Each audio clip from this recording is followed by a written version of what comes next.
I'm Mark Anthony Tierno, author of Malding, Cyberdawn, Inspector Flatfoot, and Light of the Hive, and I'm here with another writing tips.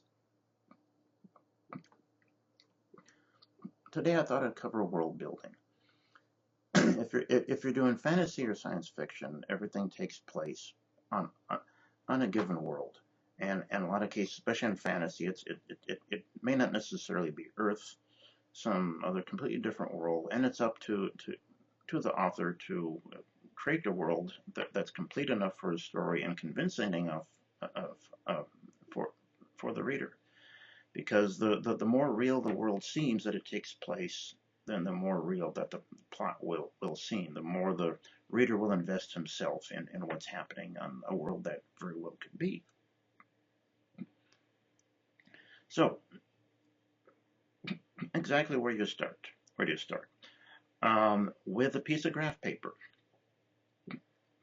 Get some graph paper, 10 to an inch. I get really big pieces, kind of like they're about like 2 feet across or so, 3 feet, and just start drawing things of things in your world. At first, whatever types of lands and stuff that you feel you need for your plot, and then you can just start sticking in anything that comes to mind, even if it's well for places where the story doesn't take place. Like draw more than what you think you need, even if it's like faraway lands that you don't think will appear in the story. Better to have them all done out ahead of time, and then names for them that you can always reference, and it makes it seem a lot more complete. In the case of Malding, I have my maps like the entire globe. I can wrap it around a globe, and everything will be complete. There's no such thing as walking off the edge of the world on mine. But be creative. Don't be bound. Just start drawing whatever comes to mind. Um, a combination of what you know you'll need and just other stuff.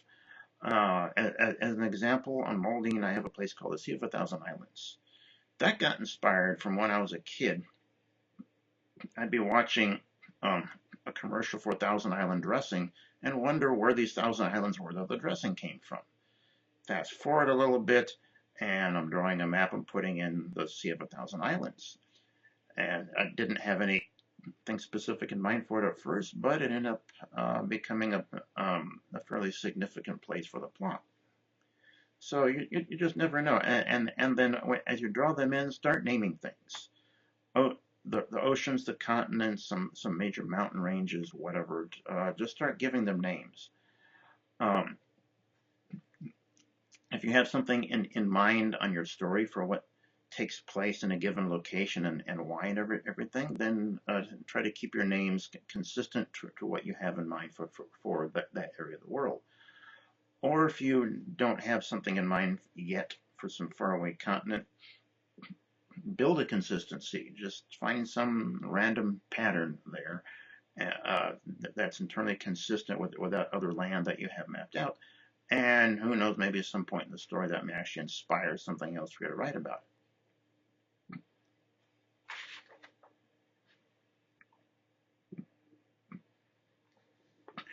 Uh, don't let physical limitations on your designs or whatever hold you back. You can always tweak it later on, and as you write your story, if you need to adjust a couple things, you can use this marvelous thing called an eraser. Um, just draw in as much detail as you need, and then a whole lot more.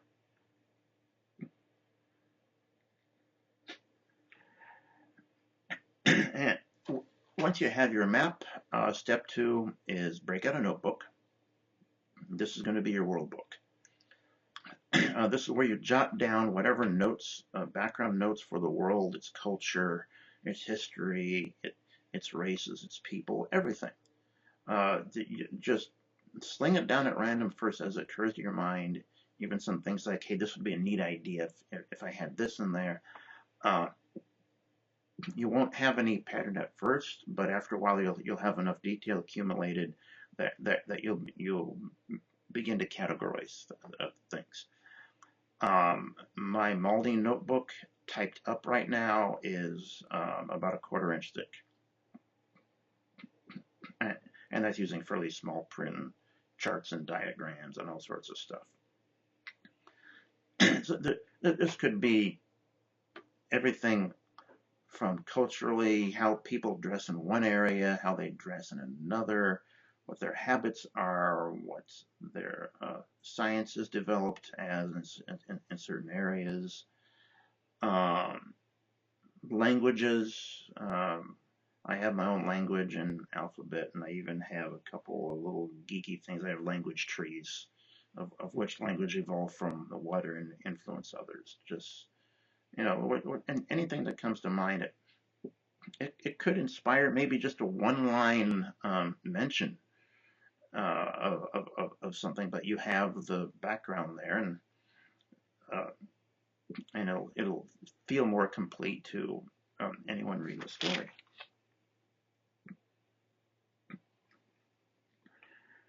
When will you have enough detail to start writing? When you feel that you have enough to basically hang your plot on. Do you have the lands all mapped out that the characters will be starting at? Do you have the cultural details and everything else down? If you do, then yes, you have your world. You can start writing, but be warned, you will keep adding to it.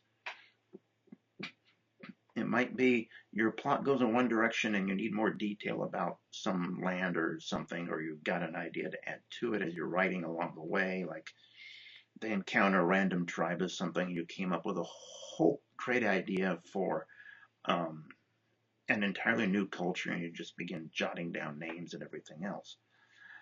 Um, you can also jot down notes for things like weather. And don't be afraid. You don't have to stick with what's normal for Earth by any means whatsoever. There could be different weather patterns. Like on Malding has 3 moons, so yeah, there's a heck of a lot of different weather patterns, and you could have down in your notebook a reason for why the stormy sea is always having storms over there. You might need it for one part in your plot, but have a logical reason, or some sort of reason noted down in your notebook as why this is happening. Who knows? They might come across a piece of it someday. And when you write down the history that you can, now I write down more of the history in my notes than any of the characters in the books will ever find out. But it's better to have that sort of completeness, because one thing builds in another, and when something happens, there will be a reason for it, even if the characters don't find out. As long as you know what the reasons are behind the scenes, it allows you to keep everything consistent. So maybe the readers or the characters will find a pattern between different things that logically evolves from what you have written down. And just because something historically happens at a certain rate on Earth means nothing for anywhere else. Just because the Middle Ages didn't have asphalt doesn't mean that your lost civilization from 5,000 years ago can't also have had asphalt at that point in its history. There's different history, different things going on. The key thing is to keep everything into its own consistent internal logic.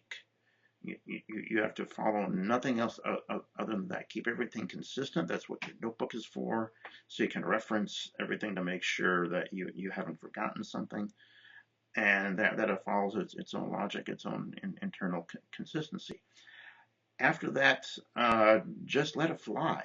Let your imagination take wings. And when you have enough information, to develop your world, start writing and keep writing.